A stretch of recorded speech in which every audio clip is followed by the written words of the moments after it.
told you? Who told you? Who told you? Who told you?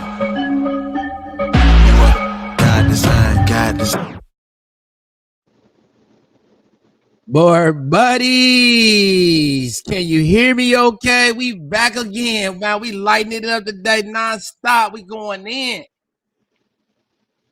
As I said before, what's up? Y'all know what it is. We talking dog talk. And guess what? We don't always have to agree.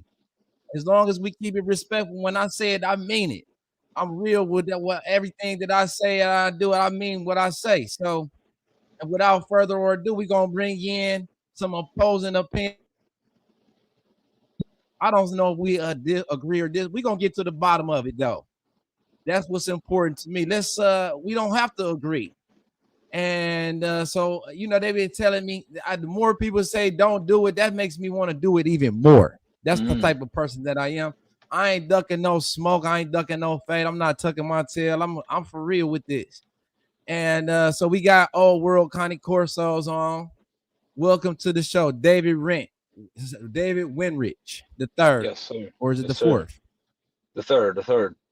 Okay, what's up, man? How you doing today? I'm doing good, Jordan. How are you? Man, you know, I just feel like $1 million. I just don't have the money. I feel you. Yeah. So let's introduce yourself a little bit. Give it some background information. Who you are? You was on the show before. You kind of you know, people feel like you be trolling, and I'm all right with that, bro. Because we don't have to agree. It's a lot of ways more than one way to skin the cat. And I feel like, hey, look, it's all good. Let's have the discussion and let's get to the bottom of it. Hey, Auntie, introduce yourself, family. Yeah. Dave Winnick. I'm out of Pennsylvania. I do Corsos.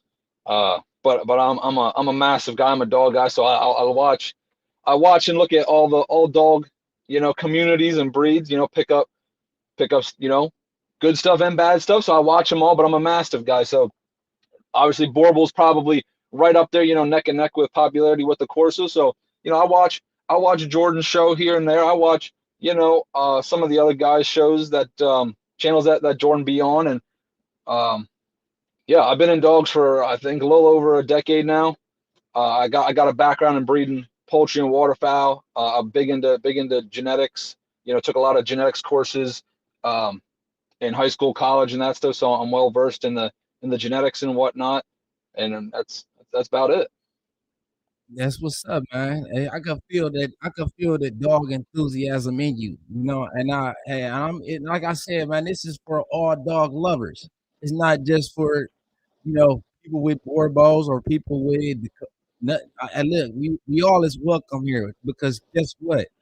Where this is how we learn and this is how we grow. We don't always have to agree, and it's good when we challenge each other, and then it gives us each something to think about, some new things to consider. So I welcome you. When they say hold on, shut him down and get him on, it makes me wonder like, what is he saying? He just asking the questions, and they might be tough questions and they might be challenging questions. But I'm open to the conversation. Let's get to it, man. Yeah, and I admit, sometimes I might go against the grain with my questioning, but that's intentional because I feel like a lot of the interviews, a lot of the dog talks are going. A lot of people just echo what each other say back and forth, and they don't really go too deep on certain subjects. It's kind of they just agree and then move on. Where I want to hear the people get a little bit deeper. I want to hear them answer the hard to answer questions. Like that's the side of the dog world you usually do not see online. And I'm not talking about the ugly stuff. I'm just talking about the, some of the dirty history that's out there, and people don't seem to want to ask those questions. So when I hop in the chat, I'm like, I'm going to hit them with the hard to answer questions. I ain't throwing no shade. I ain't trying to troll or do nobody dirty. I want to hear what they got to say about the hard to answer questions. Yeah. And I want to answer those challenging questions. There we go. That's how we get bigger. That's how we get stronger. It's the easy stuff. That's fluff. I want that smoke. I want that smoke. I want press myself. I want to push myself to get better. You know what I'm saying? And sometimes it's a little uncomfortable. I think that might be what happens is people sometimes get a little uncomfortable with the line of question if you're going hard like that. But I ain't ducking. I'm with it. You know, because we're gonna back it up with some factual information. There You you was go. There you tapping go. in on the other live, and I like how you disrespectfully bowed out the way because you know it was you didn't want to overtake the interview, and I would appreciate that. Yeah. Exactly. That's what I'm trying. I try to tell everybody. Yes, I can be. You know, I can be a certain type of way on my own channel, but respectfully, that's my channel, so I do my thing over there. But I ain't trying to, you know, do nobody dirty on their own channel. I ain't trying to take the shine. I ain't trying to get clout. You know, I've been doing the dogs a long time before I came onto social media. I really don't care about the social media like that. So yeah, I wasn't trying to get in the way of you and Buddy's interview. You know, hey, Yeah, that was your catch thing. I was dog, just asking some questions. Javier, and I think you had some relevant questions too. So yeah, you say you do your thing on your channel. I haven't had a chance to see much because you know, like I'm busy in the field. I'm busy with the Yeah. dogs all day, every day, and I'm doing work and I'm constantly involved with I got a lot going on. You know how it is. You got children, I got a family, I got work to do. The Yep. real work is done behind the scenes. It's not all on this for the show. So, but you was asking some questions and then they shut it down. But I wanted to get to those questions because we was talking standards. There you go. There you go. So we can pick up right there. And that's like what I was saying was, you know, standards is changing, standards is evolving. The idea of pure breeds only exists as long as the standard is only as old as the standard, Hmm. right? So it was no pure breeds before these standards or whatever. It was just Correct. types of Types. dogs, Yeah. and it was Agree with defined by the work. And I exactly. think people get it lost and get it confused because what they're doing is they just looking at the dog and it's based off of appearance. And we caught up in aesthetics, Yep, I know. I agree with that. I mean, right? if we're setting the stage there, I definitely agree. You know, this pure breed and modern breeding terminology is something very new. You know, that what this is like what turn of the century. That's really become popular. That was not a thing of old. So exactly, pure breeds are not really weren't a thing. It was types of dogs based on work. Like we'll set there. We definitely both agree on that point. Yeah. So when it comes, I gotta switch and flip over here to this other thing. I've been going in on my cameras though. Battery Yeah. being the losers, the visual. But yeah, what you were saying, that's how I feel. And so when we start talking standards, we start talking dog shows, we start talking judging. You Hmm. know, my opinion and perspective on that is I don't answer to nobody. I don't need nobody to tell me what's right for me. Right. I, I believe in pushing boundaries, right? Let's knock some doors down. Let's go a little bit deeper. Let's change the way that we think about things. And then it's a possibility that potential the standard will change around what we're doing. That's my belief. The Exotic Boerboel family, we're making great moves despite what others may think. The dogs is working out and they fitting in and they're doing great for people. And Hmm. I think at the end of the day, let's not lose sight of that. The value that's added to people's lives, right? Regardless of whether a judge approves it or not, I'm not here to impress anyone. Yeah. I'm not. I reflect. I refer to myself. Yeah, no, and I can respect that. That's similar to what I do in the Corso world. I'm very much against the grain when it comes to the Corso community. I do my own thing. I go off of I use a standard as a guideline for my dogs, but it's a very old standard that nobody even goes off of anymore. But it's the standard that I like. So I breed the dogs and use that as a guideline. So I do my own thing. I ain't trying to impress nobody. I ain't trying to do shows. I ain't trying to get the judge's approval. I very much am breeding my own type, my personal favorite type of Corso, and that's just what I do. So I can agree with that line of thinking as well. I think the question that when I presented that on the other live, it had to do with people say they breed alongside the standard, or they use the standard as reference, and that's where they go by. But then you hear them say that, and then as soon as they get done saying that, the next sentence is, well, I breed what I like. And my thing with that is, well, which is it? Do you breed to the standard? Do you breed what you like? Or in your case, I think you had mentioned something along the lines like you are trying to improve the standard. You're trying to breed ahead of the standard into the future, which I can respect certain ideology with that, you know, trying to improve past the standard. But my thing with standards, and especially modern day dog standards, is they change so much so rapidly, and by kind of crooked people, and it messes up the breed. Like the Corso standard I go off of is this is the first one to hit the States, 1988. So I lock in the first standard. I'm not trying to really go above and beyond that. I'm trying to breed to that. And you kind of use it as a guideline. I'm not trying to really go into the future. And that's where I see a lot of the problems with like the Boerboel and say like the modern Corso is they've changed that standard 5-6 times. The dogs have changed with it, kind of go in and out of fads, up and down.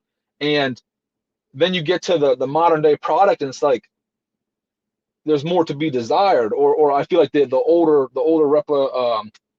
older rendition of the breed was better. So that's kind of my stance on the standards. Like, are you breeding to the standard? Are you breeding what you like? Or are you saying, hey, I'm going to change the standard? Right. Well, my whole thing, what's up, Angola? My whole thing is purpose, fulfilling a purpose. How is your dog contributing? If it's not, if it doesn't work, instead of trying, I'm not looking to achieve nobody else's desires. Right? This is what works for us. This is what I believe is a very specific niche in society. Right? It's the ultimate canine companion. When you're talking about the exotic Boerboel family of dogs, it's complete. It does it all. It does it's a beautiful dog. It's something that you can be very proud of from the nose to the toes. They are strong, they powerful. And you know, every breed is a man-made creation. Correct. And Absolutely. the breeder, the responsibility of the breeder is to preserve desired traits and characteristics that have value. Absolutely. And we lose sight of that when we try to go with, you know, this does it mirror the breed standard? Mm-hmm.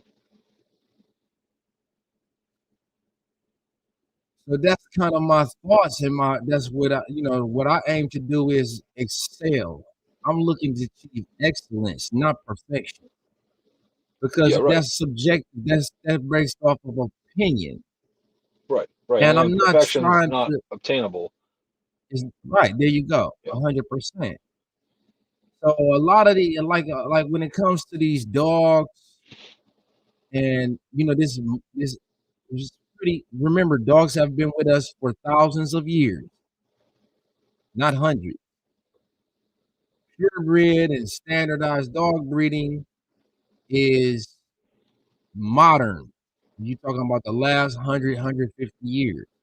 Mm-hmm.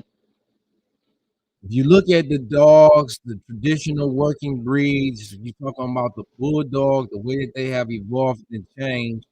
In my personal opinion, those breeds have not fared better due to this closed registries, bottlenecks, and gene pools.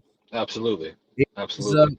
we start getting into morphs, different mutations, Yep. and then we Yep. kind of justify that by saying, well, it's desired, it meets the standard, it's a certain. Hold on.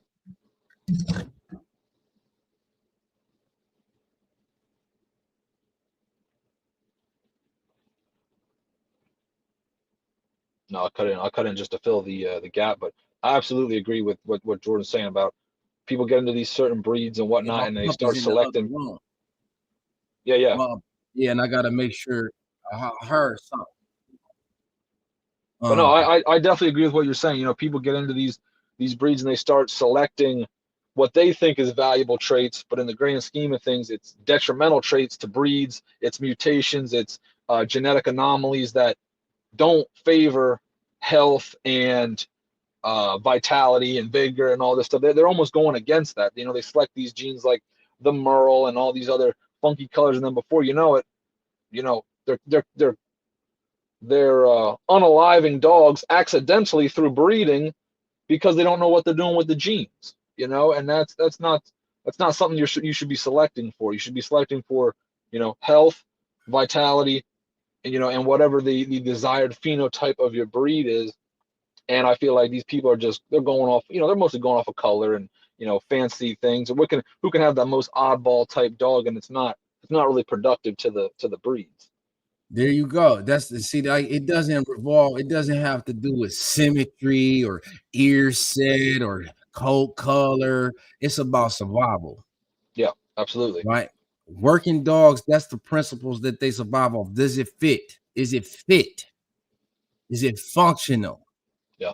And then you get into it. Most of these breed standards are written by fanciers.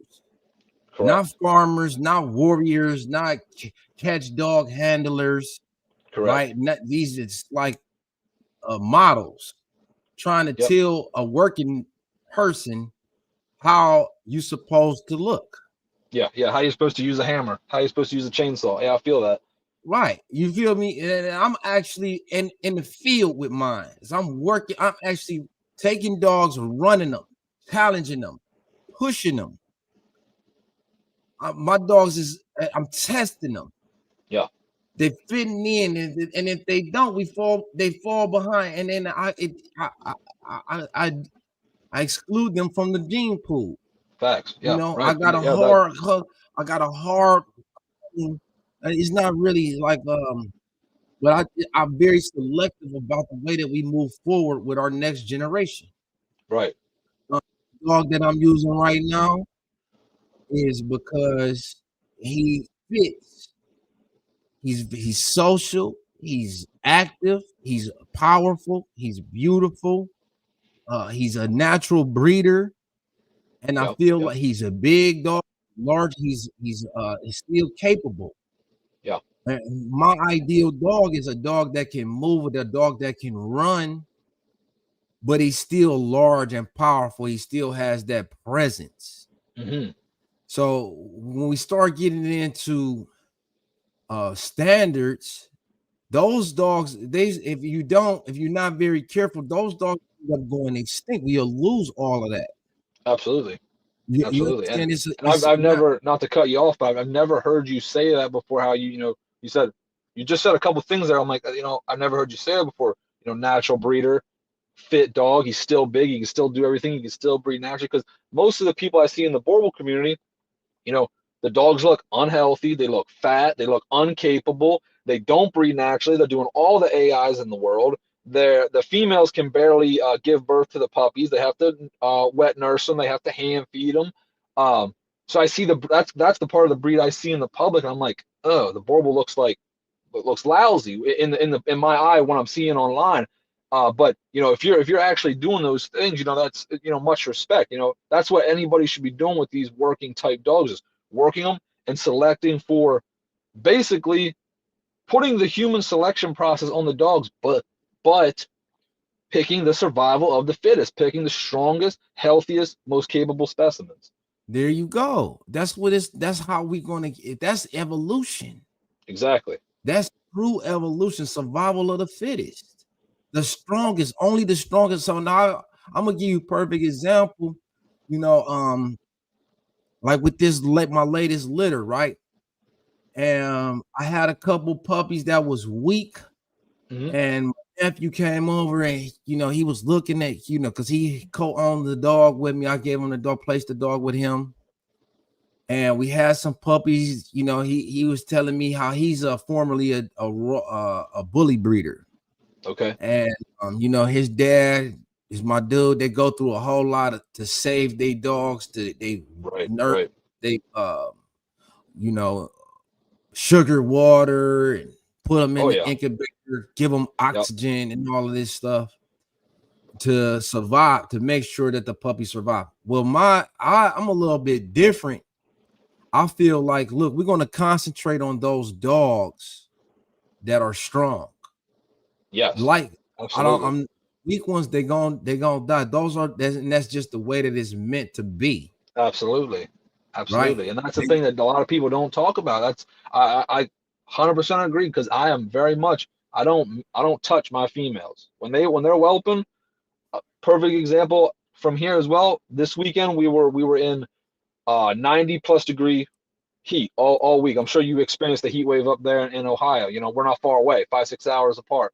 I come up to Columbus every year.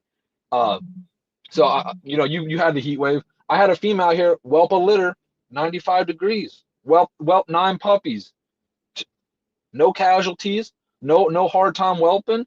Strongest survived, and they all survived. The female did a great job. Where everybody be bringing that female inside, air conditioning. I'm not saying that that's not nice for the dog, but hey, strongest will survive. Survival of the fittest. That's what I like. There you go. And so, I feel like a lot of times what happens is, we doing too much. Yeah. In terms of all of this unnatural things, and we just lose the natural way when we do it. If you look at some of them, like you said, you do fowl, Yeah. like chickens and birds and stuff, right? Yep. And I feel like, think about the quail. The quail, they don't have that ability to we done bred them so many, well, certain ones, the meat quail, the ones that we use for eggs and stuff. Yeah. They are great producers for meat and produce large eggs, and they've been selectively bred. But what happens is they don't sit on their eggs anymore. Right. They lost the natural instinct to incubate. Yeah. There you go. So they don't survive without. That's not what we want for our dogs. Exactly. We don't want dogs that only survive with an incubator. They only survive with oxygen. Exactly. Because think about it. Just say something crazy happens. The U.S. loses all electricity. Power grid goes down. Well, guess what? Bully's gonna die off pretty quick if that happens. If it went back to, say, more ancient times, well, we're gonna be the only people with dogs that can survive and do stuff on their own, that don't need incubators. We don't got electricity. If we don't got the modern commodities, and all the foo stuff, our dogs are still gonna be fine. Still gonna reproduce. Still gonna be capable. Can probably get their own food if they were turned out to their own resources. Everybody else's dogs are gonna go down. There you go. They going. That's what I'll be trying to tell some of my own partners too, in my family of dogs. Like, look, bro, I'm not doing that. I'm not doing all of them TCIs and going to the vet for progesterone. And I want my dog to breed naturally. I want my dog to get up there and keep making attempts until he hits the mark. That's right. You know what I'm saying? Right. And I don't want him to get so big that he's not able to do that no more. Right.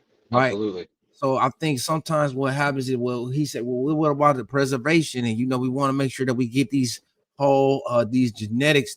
We want to retain these very important genetics. Well, that to me is not preservation, that's stagnation. Right? That means that we are not really moving forward. We're not continuing to evolve. Yeah, absolutely. I can agree with that. They got to be able to adapt. They can't be overheating, right? They got to be able to survive new climates, the way that the world is changing. We got global warming, right? The dogs got to be able to adapt to these new environments, these new climates. And if they don't have, they become ornaments. If they're not, then they're not assets. If they're not able to do this on their own, it's a liability, not an asset. You gotta run to the vet every time for the progesterone, and your dog is not able to detect on its own. Yep. No, I agree. I absolutely agree. That's why a lot of people have asked about, why don't I freeze semen on certain studs so I can go back to them, or this and that. And I'm just like, if you can't get what you need out of the dog currently, you know, number one, why would you go back to the dog, you know, 10 years later if you're freezing semen or you know, something along those lines? I'm like, there should be none of that kind of going back, you know, going back in the past. If you can't improve, why are you going back? Why are we freezing semen and doing all that, doing a surgical on a male that's 20 years old? Like, you haven't bred better in 20 years? Yeah, yeah. Exactly. You preserving the dog that it should exactly. It should evolve. It should be that. That's a good point, man. Yeah, bro. I got another interview coming up. But I wanted to make sure that I gave you a chance, set the record straight. I don't have a problem answering no tough questions. Did you have any more questions for me? Oh yeah, I mean we can get I think one of the big stances or one of the big things I hear somewhat you talk about, and obviously just the other Boerboel people in general, is like the black dogs and the black and tan dogs. Got to get into those colored dogs. Like, everybody's saying, it's the Boerboel now currently 2025 is a pure breed, and all of a sudden the last several years within the breed, we only saw tans, we saw fawns, we saw reds, we saw piebalds, and then all of a sudden the blacks came. And we know it was all around that one dog that the black came from. I cannot think of that dog's name where the black stemmed from. Muller dogs. Muller Yes. Poppy, Muller. Yes. I forget the other one. Muller Sasha, Mother Jim, whatever. Yep. The black stemmed from this one dog, and everybody's trying to say, oh, it just popped out of nowhere. Well, clearly it didn't pop out of nowhere. Red and fawn's recessive, I'm sure, as you know. So if you breed red on top of red and fawn on top of fawn for a long period of time, it's recessive. That's all you're going to get. You're going to get no other color. You might throw a piebald. Black doesn't just manifest itself out of thin air. It's genetically impossible. You have to bring in a black specimen to produce more black specimens. So somebody dropped something in the gene pool. Now, I'm not saying it was you. I'm not calling anybody out on that. But when we see these black dogs, these black and tan dogs, and we're even seeing blue dogs and blue pied, and like, that's somebody crossed something in. So how can we see these dogs that are clearly fresh crosses, even if it is several generations ago, they still got something crossed in them? How are we still, saying those dogs are purebred? We're breeding to the standard, but these are not standards. These are deviations from the standard, and they clearly came from somebody crossing in some other stuff. Well, see, okay, that's a good question too. My personal belief, right, is those dogs' colors always existed. If you look at any working dog, they come in black. Any guard dog, absolutely, I agree with that. I can agree with it. Yep. Many of them come in black and tan. Same thing. What happens is, through selective breeding, we eliminate undesired colors, trying to mimic the standard. So when you start talking historically, if you look at even like Labradors, all different breeds, these patterns and coat colors exist. Absolutely. It's historically, even with the Corso, and this is debated in the Presso community, even Absolutely. in the Fila community, Absolutely. But what happens is, because we try to mimic a standard, we start to eliminate undesired colors. Correct. So why, and then you want to know why I feel like it's valuable to include, is because we very limited in our gene pool to begin with, only 72 dogs. And remember, we only going to breed from those 72 what is favored, what is desired, with the dogs that carry these traits that is valuable, that are sellable, that are marketable, right? So I think we actually do a disservice to our breeds when we start to eliminate dogs based off of the color.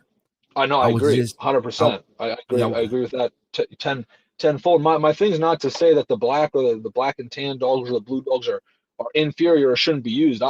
I'm Mr. Open the Stud book. I don't want a genetic bottleneck. I see the value in those dogs. My thing is, how can we call them purebred when we know somebody crossed them in? Because something I'll tap into is, you said on that live the other day, you raised some black and tans out of a litter. You didn't use a black and tan, it just popped up. Fair enough, that happens. Black and tan's a recessive gene. But you said something significant. The black and tans came with extra dew claws on the back. Yeah, and I also had a dog where it was a deformed. Right. But here's the thing. So double rear dew claws on black and tans only come from one breed.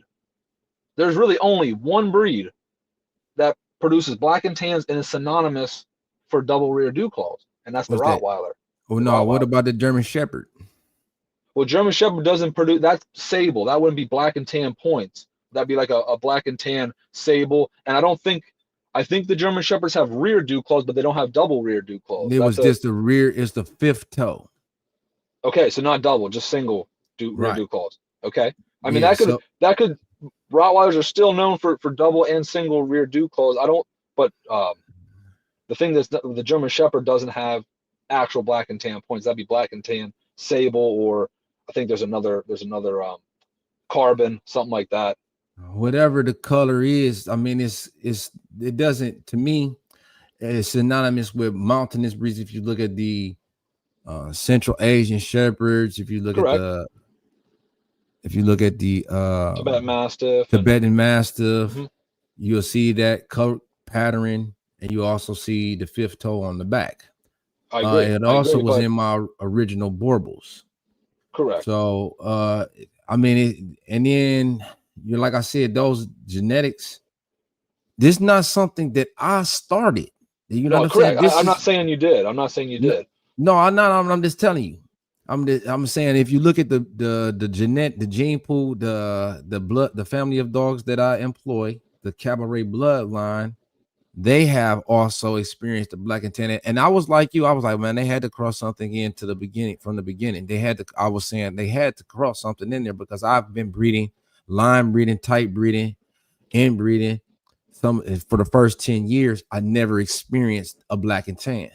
Right. And it wasn't until I did. And then I had to even question my partner. I'm like, bruh, did Balto let a dog come over here and hit the dog?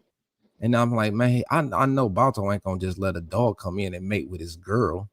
And then I didn't, and I haven't been. So if I think about this too, if I was just breeding for the sake of the color to produce the black and tans, then why haven't I been doing it over and over repeatedly to meet the market demand? The demand is up for the black and tans. Oh, absolutely. No, I agree. And I'm, like I said, I'm not saying you you're trying to corner that market, or you're trying to produce more black and tans, but I see these traits that are pretty synonymous with certain breeds. And like the Boerboel really isn't known to be crossed with Central Asian or Tibetan Mastiff, or these mountainous type breeds that they don't have long coats, they have short coats. So when you see these black and tans being produced, and these black dogs and even the blue dogs, and you're like, well, these dogs look specifically different than their tan and fawn counterparts. Like, look at who is that gentleman who did the video with Max Trans? They did that Boerboel video, and it was the guy out there in California. He had all the blue dogs and the black and tan dogs. What was his name? I don't know. I don't really. I mostly stick to my own program. I can only speak for that. But let me say something though. Let me before you go in too far. I'm not defending my breeding practice. Right. All I'm doing is trying to answer your original question. When you ask me how did these colors arrive, right? It's inherited through history. Historically, it's somewhere, like you say, long hair. That does occur from time to time. If you look at some of the puppies, I think that's common in the Mastiff gene pool to have the longer variety, the fluffier dogs. I think that's a Mastiff trait. If you start talking about the black and tans, like I said, it occurs in multiple different breeds. I don't believe in this whole purebred ideology. I mean, I think that's another term that is used to establish value that's bred for the market. Absolutely. Right, because if you really think about it, the dog is one species. we have different varieties, different types with different distinct characteristics and traits. Absolutely. And what we do is we close the stud book, and then we're able to produce those traits, or we breed to a specific family of dog, and then we're able to reliably produce those traits over Absolutely. and over again. So I Absolutely. don't think that it has so much to do with like I believe that what happens is breeders start to selectively breed and actively pursue desired traits or desired colors in Mhm. order to meet the market demands. You Correct. know, I wasn't a believer in the like I said it until it finally happened to me. I had 11 puppies. 9 of those puppies were black and tan. And I think that's the highest concentration of black and tans in one litter that I've seen in the world. And I didn't believe it. I didn't try to mark up the price. I waited to see how the dogs evolved, to see how because I didn't believe it. Uh-huh. You know what I'm saying? And I wanted to check in with bro, and I was checking in, you know, because Exotic Boerboel family is across the country. And I wanted to find out, you know, I wanted to make sure that everything that we were doing was consistent. It wasn't no crossing in pursuit of a color. I want to keep it 100% solid in what we're trying to achieve. Yeah. Which is Absolutely. the ultimate working mastiff. Yeah. And No, if you notice, like the dog is a good dog, the black and tan dog. oh no, absolutely. I agree. I think usually when those black and tans come out, they have excellent top line, excellent structure, excellent angulation in the rear with a well muscled rear. Those black and tans seem to come out better than the blacks, the fawns, the reds, the blues. They always look better. And that's another trait that I was thinking, like, what other breed comes black and tan with perfect structure 9 times out of 10? Well, Rottweilers. you can't say it's Usually. perfect. It's not even, but you got some Rottweilers that's not though. You got some that No, have a no, lot of absolutely. weaknesses. Yeah. You know, and Absolutely. every dog is nothing is perfect in the dog world, and it's just like with humans. But I just would, you know, make sure that it's clarity and understanding. You know, if you notice, I got access to the black and tan, and I can use them whenever I want to. Yes. But if you notice with my breeding program, we're looking at complete balance function. He's also a natural breeder, Uh-huh. but we're not in pursuit of just the color, right? Yep. And we're gonna fit him in some kind of way, but once he's proven himself, you know, I gotta take him a long distance. I Yeah, right. Gotta I test them. want to see the dog work. I really want to feel the dog out before I say he's worthy. And I've already used them before, and I really wasn't completely satisfied with the results. I see. Although he did produce, now he does produce some really strong characteristics in terms of temperaments. We got one of his daughters that we getting ready to feature a litter off of coming up. But like I said, we in my pursuit is the ultimate working dog. Yeah. The ultimate canine athlete, from the nose to the toes, complete. So it's not about no one. And to me, just the color is a bonus when you really get into it. When you really start You know, thinking like I about it. said, I don't care really about the color, but I was just, you see these certain characteristics. Like let me ask you about, how do you feel about the blue Boerboels? Because to me, you look at all the blue Boerboels, and the blues always have an excess of wrinkle, an excess of bone, uh, uh, um, certain excess shorter muzzles, blockier muzzles than like the fawn counterparts. Like clearly, again, for me, clearly, and I've looked at DNA reports and people that have DNA tested the blues, the blacks, the black and tans. The blues to me look like somebody put Neapolitan Mastiff in there, without a doubt. If you're asking me now, what's your opinion on the blues? The blues is saying is a dilute pattern. It's offset of the black. I haven't Correct. had many blue dogs, if any. Again, like, you know, I don't feel that color is a secondary. It's a secondary consideration. It doesn't really make or break a dog. I'm not a fan of the. I mean, I just don't. Then I'm gonna say I'm not a fan of the blue dogs because I haven't seen nothing that is extremely athletic looking, extremely. Exactly. You know That's what I'm my saying? point though. You see what I'm saying? Like the blues always look a certain way, and that you have to think like, okay, why did the blues look so unathletic, so much more like a neo than a Boerboel? I can't speak. I don't want to like put like assumptions out there. I don't want to. Everything that I'm doing is based off of facts.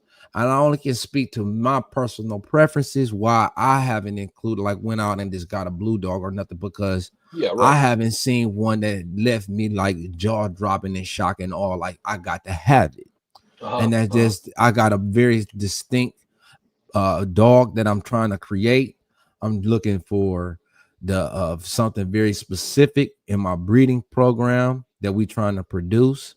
And I haven't seen a blue dog with it. Now, if the blue dog comes along and it has exhibits those traits and characteristics that leave me in shock and awe, then I might consider it. Yeah, But I don't believe I feel like that's shallow breeding when you start to say, look, I don't like this. We're gonna eliminate the dog because of the color, but it's so much absolutely, more that a dog has to offer. absolutely. I agree You with that. understand? So Absolutely. it's not just oh I like I'm that's like to me that's shallow.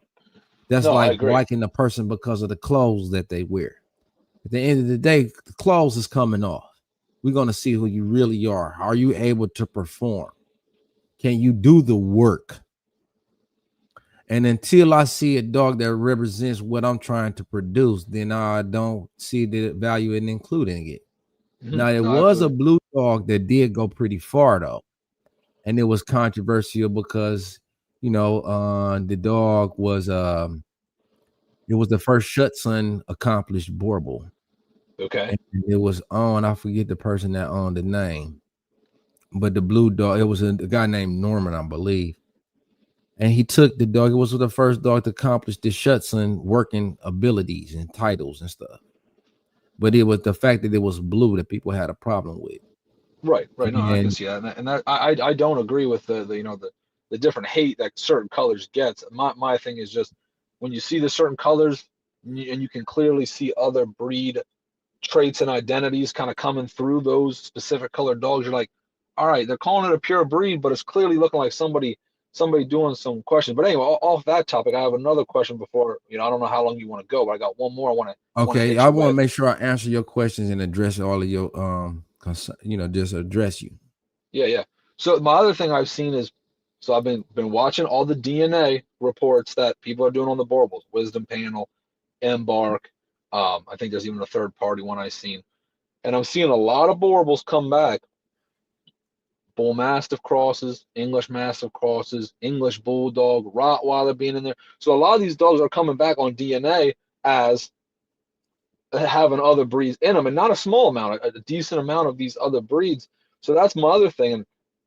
And the reason I'm even into the Boerboels and talk about them is because I believe the Boerboel, the Presa, the Corso is more so a modern band dog and not really a pure breed like people describe them to be. I believe they're still a lot of fresh crosses going on and a lot of other breed genetics still in those three breeds. And so what do you think about the DNA reports coming back and having all these certain breeds going on in the DNA report?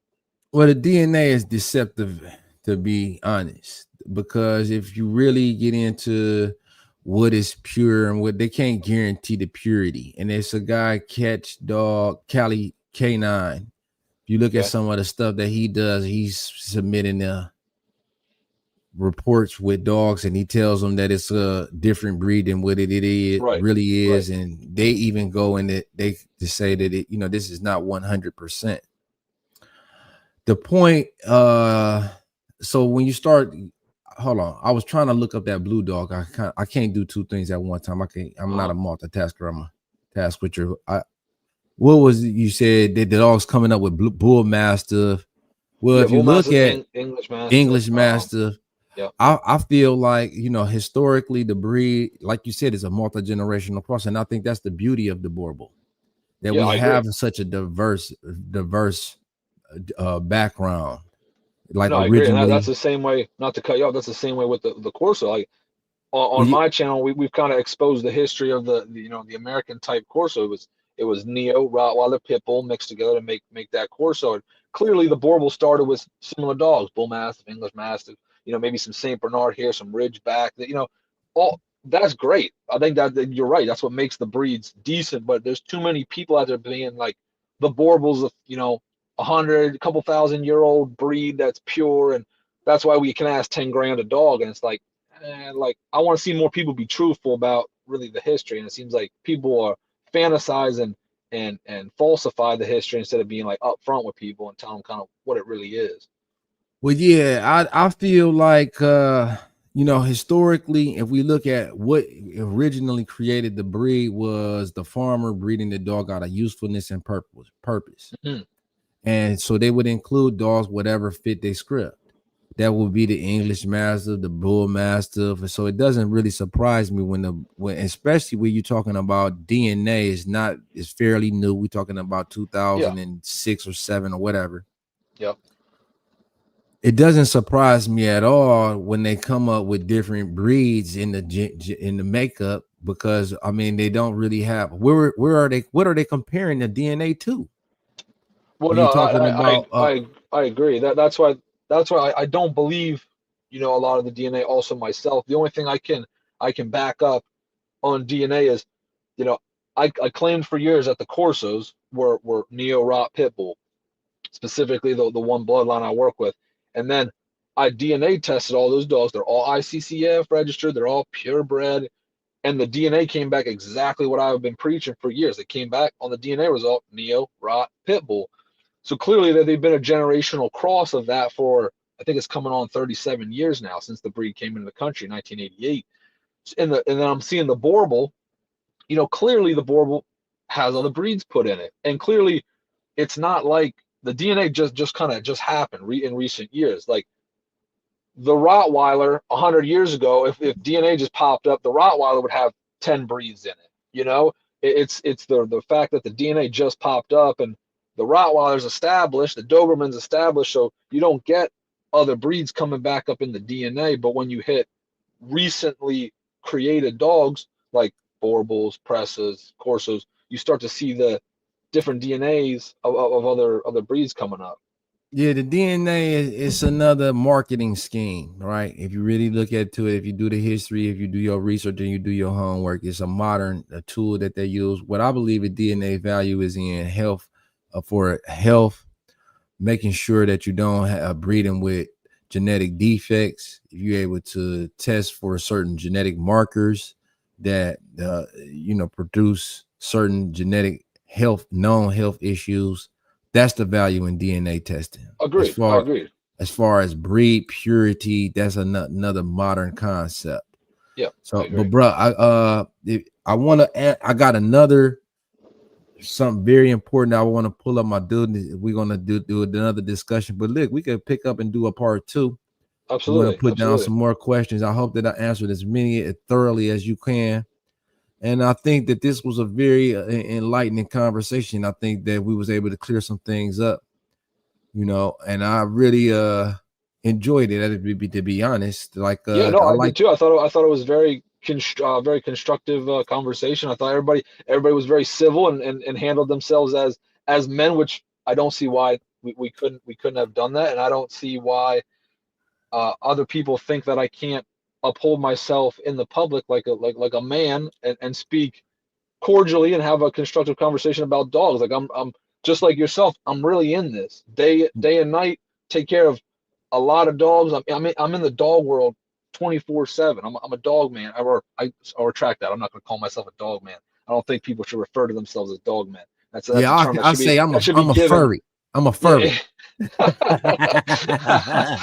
I think others should call you a dog man. I don't think you should refer to yourself as a dog man. But what I'm saying is I'm really in this 24/7. I've been doing this, like I said, for about a decade. So when people say that,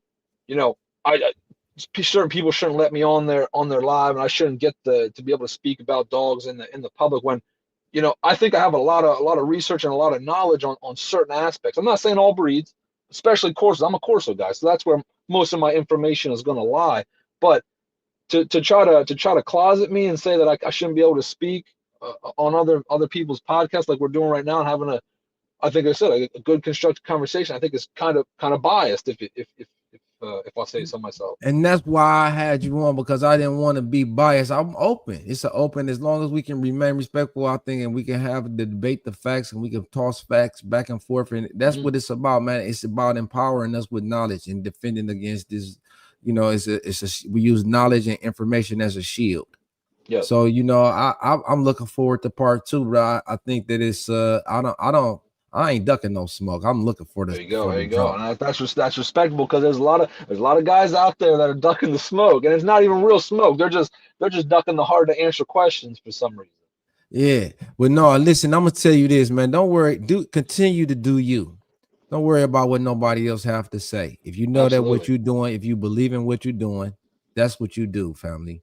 You understand? You continue to press on. You know, remember that your purpose is not everybody else's purpose. They can't see what you're seeing. They don't see your vision. It's your vision. Absolutely. So stick to the script, bro. Keep to the program. I'm gonna see you soon again, man. I gotta pull off now. If anything, I appreciate everybody for joining. We got another one coming up. We going live all day today. We got one more coming up. Anything? I appreciate everybody for joining. Anything you want to say, family, before we pull off? No, I'm good. I appreciate you for having me, and hopefully we'll do it again soon. Real soon, man. Stay tuned. No rush, go and move dumb. Back and forth, push and shove. Make your peace and love turn to peace and gloves. Now you gotta do a run up. No rush, go and move dumb. Back and forth, push and shove. Make your peace and love turn to peace and now you gotta do a run up. Whole gang, whole man, old school, young jam.